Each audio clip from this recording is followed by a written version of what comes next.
ఓం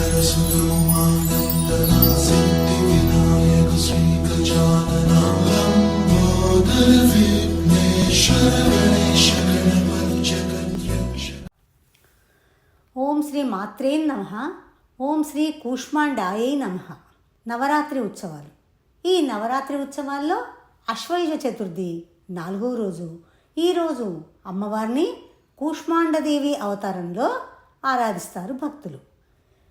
ఈ అవతారం సృష్టికి, శక్తికి ప్రతీక.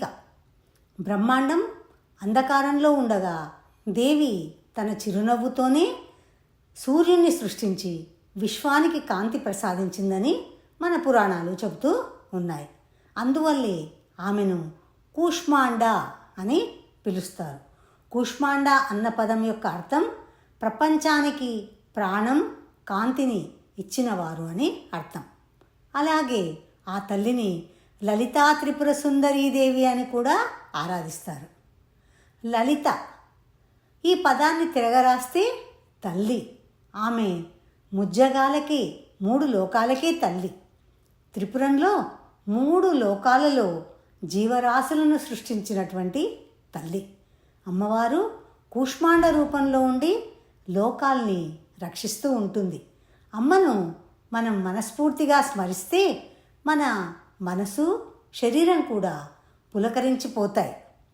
పూర్వకాలంలో విశ్వమంతా చీకటితో నిండి ఉన్నప్పుడు దేవి తన దివ్యస్తంతో సూర్యుడి కాంతిని వెలిగించింది. ఆ వెలుగుతో ప్రపంచంలో సృష్టి మొదలైంది. కనుక కూష్మాండ అమ్మవారిని ఆదిశక్తి అని, జగస్ప్రతూతిగా భావిస్తారు. ఆమెనే విశ్వానికి జీవనాధారమని మన శాస్త్రాలన్నీ పేర్కొంటున్నాయి. మరి అమ్మవారి రూపం ఎలా ఉంది? అమ్మవారికి అష్టబాహువులు అంటే 8 చేతులు ఉంటాయి. ఒక చేతిలో ఖడ్గం, ఇంకొక చేతిలో త్రిశూలం, ధనస్సు, బాణం, కమండలం, కమలం, చక్రం, గద వంటి ఆయుధాలు ఉంటాయి. ఆమె వాహనం సింహం. ఆ సింహం ధైర్యం, శక్తికి సూచకం. ఆమె ముఖం ఎల్లప్పుడూ మధురమైనటువంటి మందహాసంతో ప్రకాశిస్తూ ఉంటుంది. మరి అమ్మవారిని భక్తి శ్రద్ధలతో పూజించవలసిన రోజు ఆశ్వయుజ చతుర్థి.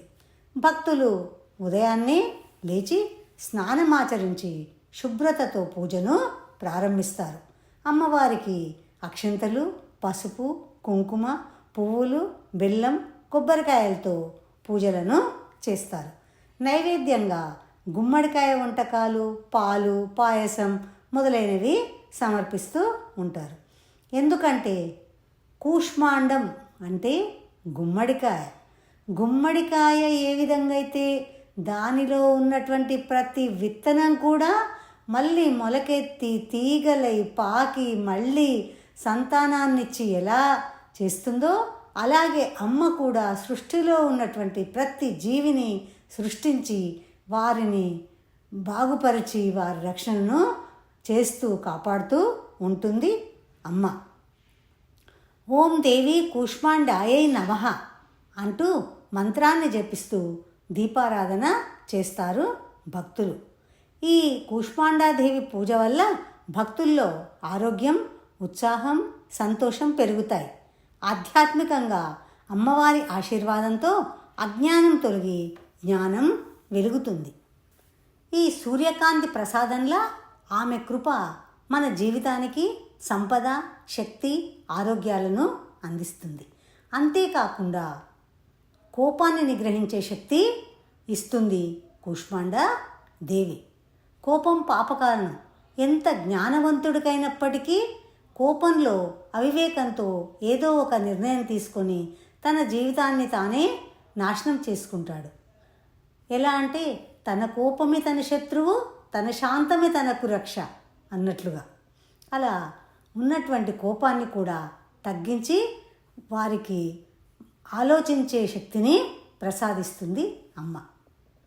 నైవేద్యంగా అమ్మవారికి గుమ్మడికాయ పులుసు, పాయసం, గుమ్మడికాయ హల్వా, అల్లంగారెలు మొదలైనటువంటి వంటకాలను భక్తులు సమర్పిస్తారు. ఇవి భక్తుల ఇళ్లలో శక్తి ఆరోగ్యం కలిగిస్తాయని నమ్ముతారు భక్తులు. అమ్మవారికి ఈ గుమ్మడికాయతో చేసిన వంటకాలంటే అత్యంత ప్రీతికరం. అమ్మవారిని పూజించడం వల్ల ప్రతి ఒక్కరు కూడా శక్తివంతులై ఆయురారోగ్యాలను పొందుతారు. ధైర్యం, ధనం, ఐశ్వర్యం లభిస్తుంది. కుటుంబంలో ఆనందం, ఐక్యత, సుఖశాంతులు నెలకొంటాయి.